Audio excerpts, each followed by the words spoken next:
Bom dia, pessoal. Meu nome é Matheus Valentim, sou estudante de Engenharia de Computação, eu e minha equipe, da Universidade Federal de Ceará, campus Quixadá, e hoje eu estou aqui para apresentar o nosso projeto de levitação magnética, que é basicamente aqui, ó, flutuação magnética, ó.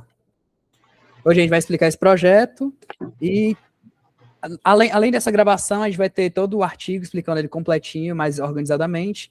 Assim, a equipe é composta por mim, Matheus Valentim, pelo Juan, que está nessa chamada aqui, explicando o projeto, e pelo Samuel. Infelizmente, o Samuel acabou adoecendo, não vai conseguir fazer a explicação por ele mesmo. Então, a gente vai conseguir explicar por ele as partes. Então, pode começar, Juan. Pode explicar a fundamentação histórica a partir disso, a partir de como todo o processo de descobrimento do eletromagnetismo. Bom, para a gente antes de começar a saber onde começarmos, né, a gente precisa entender o que a gente está trabalhando.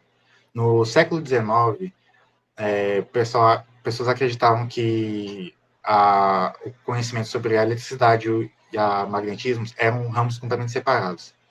Até que, no ano de 1819, um físico conhecido como Hans Ornstein percebeu que, a passar da corrente elétrica de um circuito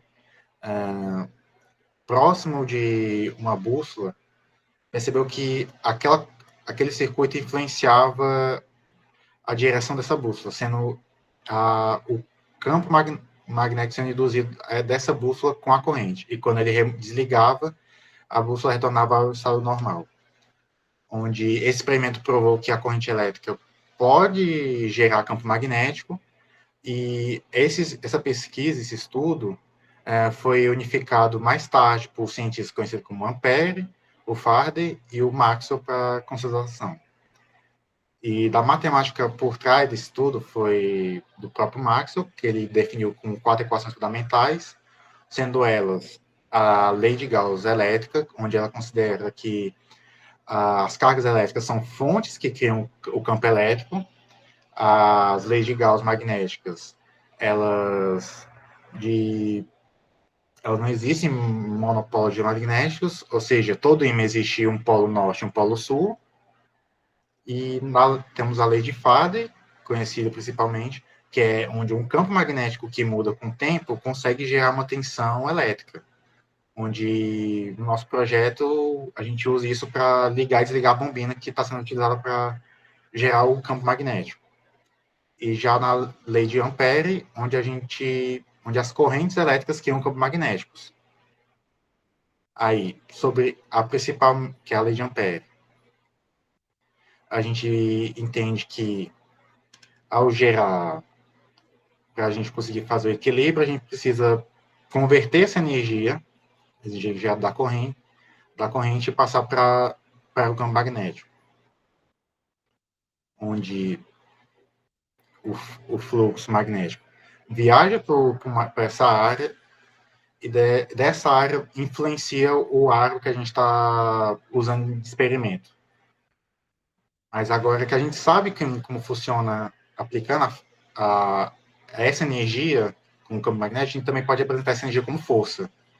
E essa força a gente pode equilibrar contra a força potencial gravitacional, que é a força que está sendo aplicada contra o material objeto, e fazer com que o objeto fique suspenso, onde a gente tem a força-peso, que é gerada pela gravidade, puxando o objeto para baixo, e a força magnética, que é produzida pelo nosso eletroímã, puxando ele para cima. Onde, nessa substituição dessas duas forças, a gente representa onde é o produto da massa vezes a gravidade, onde a permissividade ao quadrado, onde o número de giros dessa bombina quadrado com a corrente vezes a área dividido pelos outros fatores.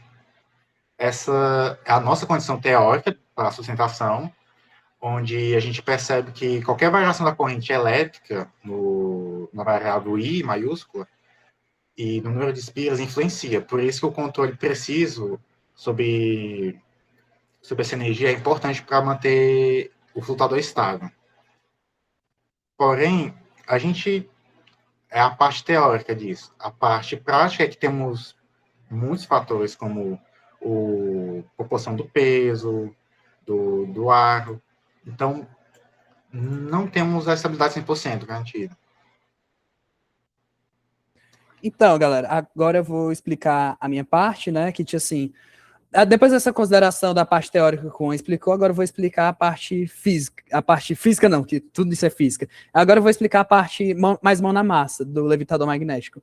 Como ele disse, na física é tudo mais bonitinho, certo? Mas assim, quando a gente vai mexer nas coisas na vida real, a gente tem que considerar múltiplos fatores, múltiplos variáveis que a gente vai ter que considerar para fazer com que essa simples negocinho fique subindo e descendo. Assim, vamos lá. A explicação. Primeiro, eu vou mostrar aqui o rascunho do projeto. O rascunho do projeto foi feito. Eu desenhei no ScaliDraw, né? Onde a ideia foi pegar primeiro a gente pegou esses ímãs que tem caixa de som, esses ímãs de caixa de som que serve para fazer o movimento do. Eu vou cortar essa parte. 3, 2, 1. Vou cortar aqui e pular pro meu negócio de novo. Perfeito, galera. Agora que o Juan explicou toda a parte teórica, agora é minha vez de explicar a parte prática do projeto. Que, assim, como ele explicou, na física tudo é mais bonitinho, mas quando a gente chega amarrado na mão, na massa, tem diversas variáveis que a gente tem que lidar, diversas condições. Então, vou explicar bem por cima as dificuldades que a gente teve durante a construção do projeto, etc.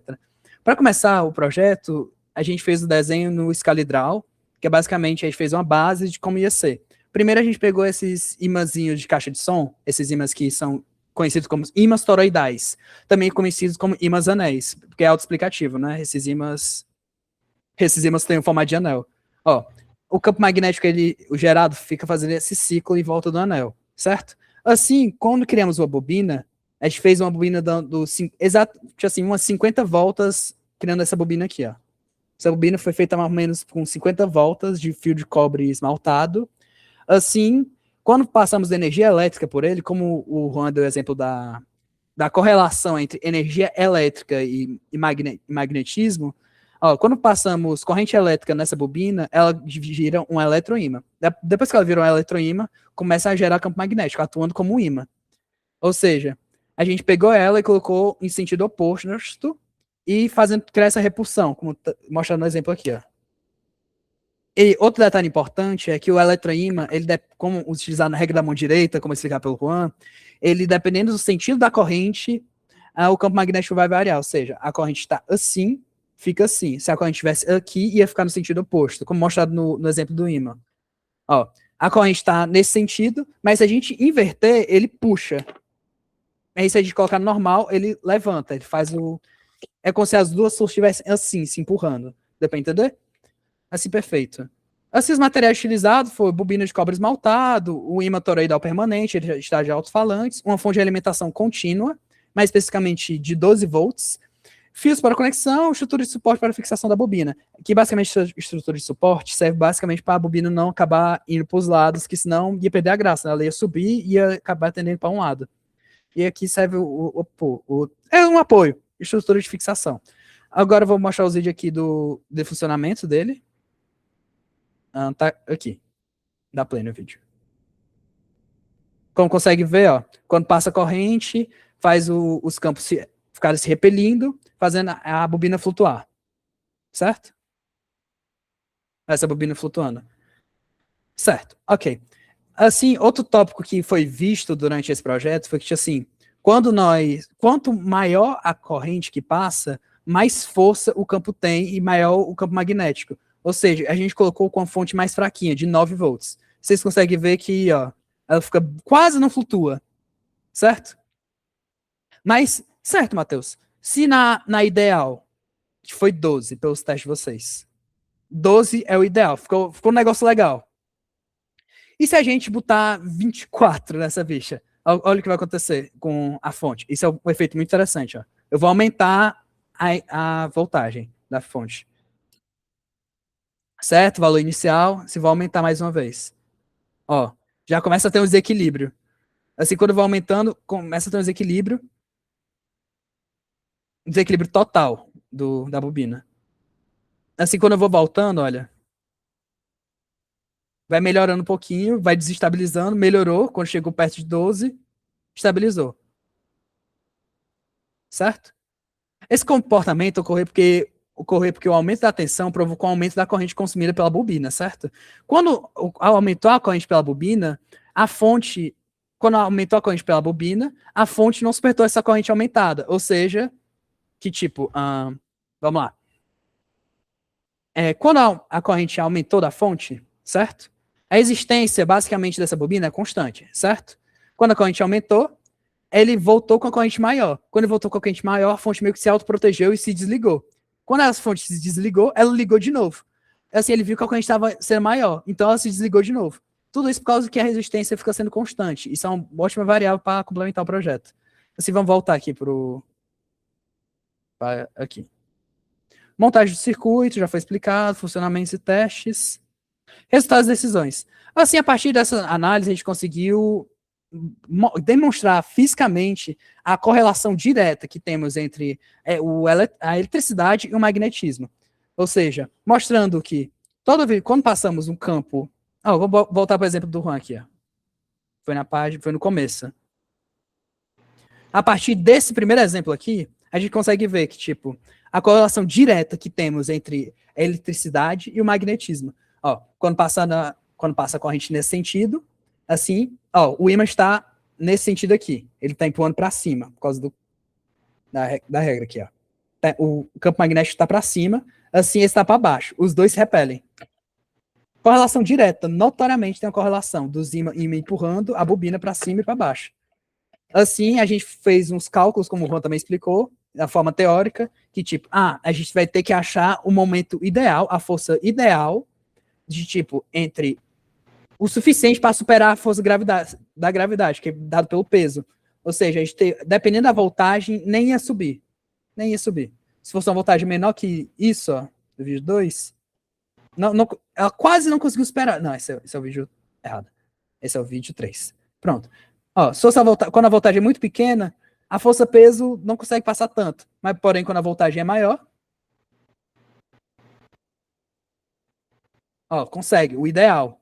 Porém, quando a voltagem fica muito grande, assim, a fonte começa a se proteger, porque a amperagem sobe muito. Assim, a fonte acaba se protegendo e vai fazendo esse ciclo de ligamento e desligamento. Um dos meios para corrigir esse problemazinho é colocando a voltagem menor, ou, se você não tiver outra fonte, você também pode colocar um resistor, que também funcionaria. Então, é basicamente isso, nossa prestação do projeto. Eu espero que vocês tenham gostado. Eu vou disponibilizar também esse artigo completo que explica melhor as equações de Maxwell. E é isso, espero que vocês tenham gostado da prestação. E é isso. Até a próxima.